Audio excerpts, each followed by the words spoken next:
So a nice small little village. And in that village, we had all these different merchants. Everybody worked together. You had the farmer who would raise the eggs. You had the butter maker, the bread maker. And everyone just exchanged everything. Worked extremely well. Butter guy would give a pound to the bread maker. Bread maker would then make the bread and the eggs and butter and everything, and then they'd buy back the bread in exchange for the butter. Until one day, the bread maker decided, I wonder if I'm actually getting a pound of butter. I wonder if I'm actually getting what I'm paying for. So he decided, better figure this out. And so as the butter maker came and gave a pound of butter to the bread maker weighed it. And as he realized, it wasn't even close to a pound, 3/4 of a pound. He thought maybe it was just a fluke, give him the benefit of the doubt. We've all worked together so well for so many years. But suspicious, not realizing. So he weighed it again the next time. And again, it was just a little bit off, 7/8. All right, so a little bit different. Let me check one more time and see where things come up. Next time he weighed again, and again it was short. This time by even less. He thought, there's no way this can be. This is ridiculous. I've been ripped off this entire time. So he decided to take him to court. And in front of the judge, he presented his case with all 3 pounds of butter stacked next to a nice pound iron ball on the other side of the scale. And the judge, ready to throw the hammer down at the butter maker, send him to jail, asked, why would you do such a thing? Why would you rip us off? It's such an amazing town where everybody worked well together. A pound is a pound.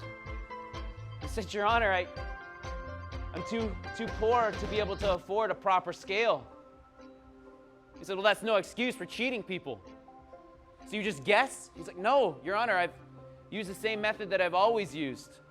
Since before I was even a butter maker, I would buy my pound of bread from the bread maker, and I'd put it on one side of the scale, and then once I became a butter maker, I put what I thought would be equivalent, since I bought a pound of bread, on the other side of the scale.